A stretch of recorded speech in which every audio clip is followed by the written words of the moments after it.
All right, hey, what's up, y'all?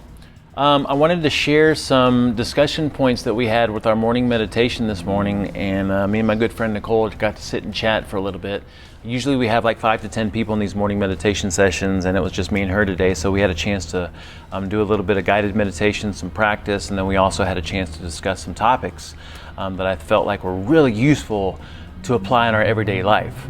And so what I want to talk about today is our concept of noticing, how to use it in your everyday life, what to expect from it, the difference between focusing on what you want versus focusing on what's wrong, and the positive aspect of things, and how a practice like this helps us move through difficult situations.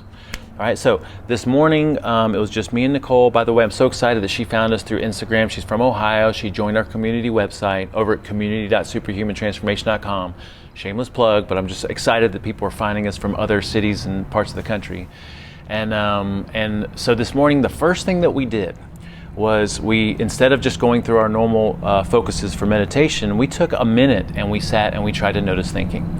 So the instruction was, we're going to sit here with our eyes open, and I just want us to pay attention to see if we can notice our thoughts. And that's it. And we're going to do that for a full minute. And so we sat, timer started. By the way, we can do this right now, and this is so fascinating. Take a moment. I want you to see if you can just notice your thinking. Let's go ahead and do it.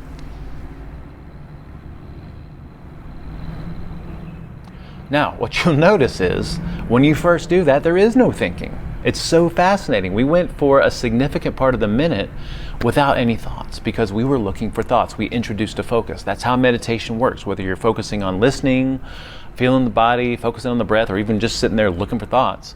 When you introduce a focus, temporarily you create some space. Temporarily, there's this period of complete presence. It feels very, very open. All right, so this is what we call our concept of noticing. The goal of a meditation and mindfulness practice, in our opinion, is to notice what's happening, to notice your thinking, to notice your triggers and your apprehension, anxiety, sadness, depression, all those different things that come over us. We want to be present with it and notice it, because when we notice it, temporarily, we're completely present. Temporarily, it's not. When I notice whatever that thing is, in that moment, I'm not anymore, whatever it is. And then it's probably going to come back. But in that moment, I create some presence, I interrupt the cascade of thinking, and then I have a chance to come back to the present moment, and if I need to, reframe the situation. All right? That's why it's so very useful. Now, some things that came up in our little discussion was that, number one, the goal of a practice like this is not to be immune to life problems, because I think a lot of us we're seeking. I certainly was when I first started meditating and messing with this stuff years ago. I was hoping that it was going to enlighten me and just make me this happy person all the time. And what I've realized is that's not the goal of a meditation and mindfulness practice. The goal is to be consciously participating in life and to notice what's happening, because when you notice what's happening, you are more present, you are more happy, because you have a chance to work with these things and you're not on autopilot. So the alternative to this is, let's say that I get triggered with something, right? If I don't have a practice like this, I could be off in some kind of a soap opera drama indefinitely for a significant period of time until my attention gets distracted by something else that triggers me. So a lot of us are unaware that we're unaware, and we're on autopilot from the time we wake up to the time we go to bed, right? And this is, the majority of that thinking is very tight. It's not serving you at all. It's repetitive. It's all these what ifs and worst case scenarios and things that just haven't happened. It's taking you away from what's actually happening in the moment. Versus in a practice like this, when you notice, you see what's happening and you have a chance to be present, to work with it, to reframe it if you need to. So, but again, I just want to reiterate, the goal of a practice is not, if the longer you do this, you're not going to all of a sudden at some point become enlightened and be immune to problems. The goal is just to be present with it versus being on autopilot and unaware that you're unaware, and really suffering for a really long period of time, for significant periods of time without even realizing it, because you're unaware that you're unaware. All right, so I want to bring us back to this concept of our 4-step process, which is basically notice, come back to the present moment, focus on what it is that you want, and focus on what it is that you can do. That's a solid 4-step process that you can use in any situation. And so let's apply it to some difficult situations. Nicole is married, she's got some kids, she has relationship issues happen all the time. I had a situation with my girlfriend Friday that kind of sucked me into this little hole for a little bit until I had a chance to sit down and talk with her on Saturday. And it was just constant practice. So how do we use this in a practical aspect? So you get sucked into something, you notice it. Temporarily in the noticing, you're not there anymore, right? You have a chance to come back to the present moment. So this weekend I was doing a lot of listening to birds, right? I come out here, and then of course I'd get sucked into it because you have this whole, you want to think about it, and you want to, it's like, this is my side, and she said this, and I'm thinking, it's like, but you got to notice that because it's probably not serving you very well. Come back to the present moment, and then ask yourself, what is it that I really want? What do I want instead of this thing that's happening up in my mind? Well, for me it was, I want to see her as this loving, supportive, freaking amazing woman that I know she is. And I want to assume the best in her. And I want to see myself in her as if, like, I know that I've said things and been in that situation where I wasn't aware of the impact of the words I was saying. And I want to take some responsibility because I know that I'm relatively sensitive and I take things a certain way and all. I just had a lot of positive conversations around this. So that by the time I had a conversation with her about this situation, first of all, we came in the door and we hugged and we cried a little bit, just meeting each other after this little bit of time away, and then we sat down face to face. I just said a few things about, hey, this is what happened, this is how it made me feel, and she said some things about some things I said and how it made her feel. And by the end of that, like, first of all, I had no idea what was going to happen at the end of the conversation, right? It was going into an adventure for sure. And by the end of that, we were stronger than we were before, which was just amazing and beautiful. And I'm convinced that a big part of that is that we're both practicing. We know that we're in this little rut. We see it happening, we come back, we focus on the present moment, and then we ask ourselves, what is it that I really want? What is it that I can do? So that by the time you do something, you are in such a different state versus being caught up in your mind and having these little arguments and soap operas and dramas, and just like, by the time you get together and talk from doing that, you're going to have an argument and things probably aren't going to end as good as they could have. So then Nicole was telling me about the situation with her husband, and sometimes he says some things and she takes it a certain way and vice versa, and so they're a day or two into just like kind of being mad at each other and not talking and stuff until they come out of it. And so I said, well, you do the same thing. You notice yourself, you come back to the present moment, and then you ask yourself what you really want. So this was one of the concepts we talk about. There's a difference between focusing on what it is that you truly want versus focusing on what is wrong and negating that wrong. So here's an example. So if I say something to myself like, one of my goals is not to be overweight. What I want is to not be overweight.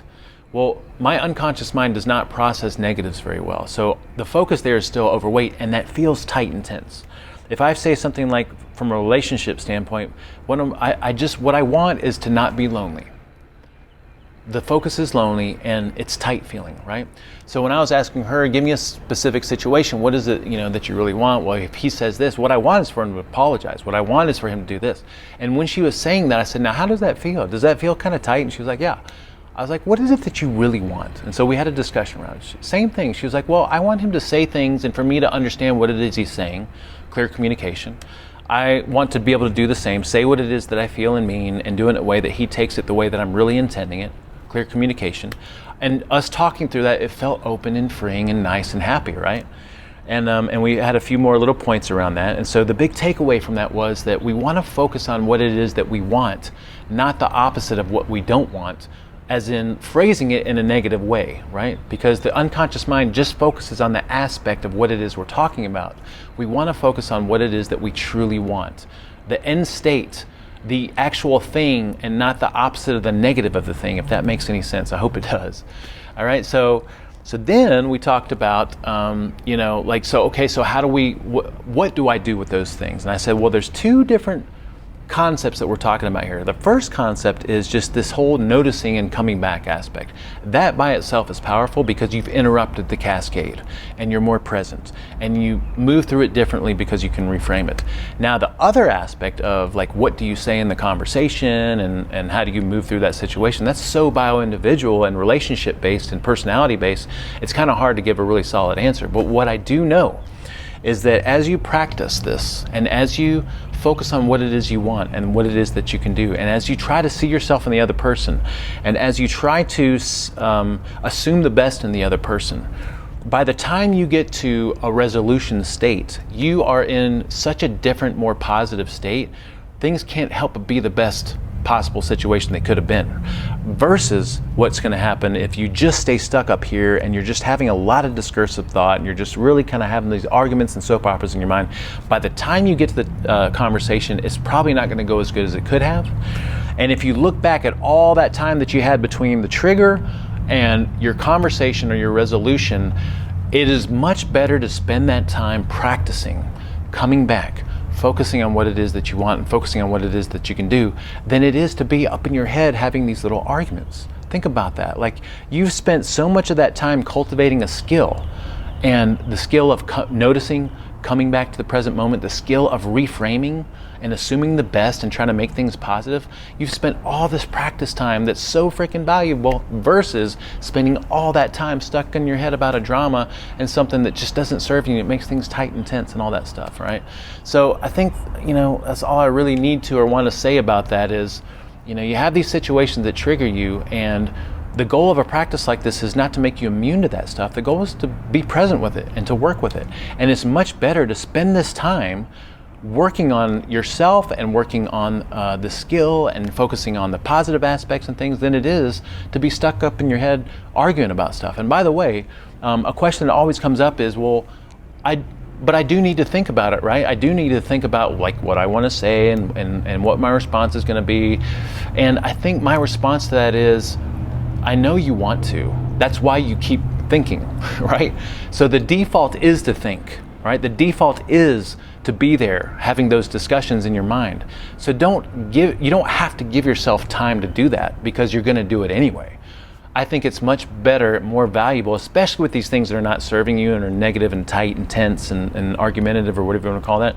I think it's much more worth your time to notice and practice and come back and be present and focus on the positive aspect of what it is you're trying to get out of that, because you are going to think about it. That's the default, okay? So hope that wasn't too long, and I hope I got my point across there. Hope that's useful. Give us some feedback, let us know. We've been practicing meditation mindfulness for quite a while now. We got a lot of insights, and we work with this stuff daily. I was telling Nicole at the end of it, I was like, look, when we sit here and talk about this stuff, I'm not coming from a self-righteous standpoint. I'm coming from an aspect of, I practice this and use it every single freaking day, and I'm just like everybody else. So if I had to summarize some key points of all that rambling, it would be this. First of all, the skill that we're cultivating in a meditation and mindfulness practice is the skill of noticing, and the capacity to come back to the present moment, and if needed, reframe things and move in a more positive direction, right? The skill of noticing means when you notice, temporarily you're present. When you notice, you're not anymore. And then you have a chance to come back and reframe it if necessary. The goal of a meditation and mindfulness practice is not to be immune to life problems. It's to be consciously participating in life, period, right? It's to notice what's happening so that you can work with it a little bit and be there with it, right? Versus being on autopilot and up in these soap operas and dramas all day, every day, right? Focusing on the positive aspect of what it is that you want is way more beneficial than focusing on what's wrong, right? We already know what's wrong. We want to focus on what it is that we actually want. So asking yourself the question, what is it that I want? What is it that I want instead, is a much more freeing and open-ended question. And it's going to move you in a positive direction. Remember, we want to be moving towards what it is that we want and not away from what it is that we don't want, right? I want to focus on the positive aspect of what it is I'm trying to accomplish. And if this involves another person, assuming the best in the other person, seeing yourself in the other person is extremely helpful. And the goal of using a practice like this in these situations is it's better to be doing this during those situations because of all the skill and practice that we're getting, and by the time you get to resolution, like, it's much more positive, versus being stuck up in some soap opera drama that's tight and tense and not serving you at all, right? At least you got a lot of practice in, okay? I think that's all I got. Thanks for listening. Later.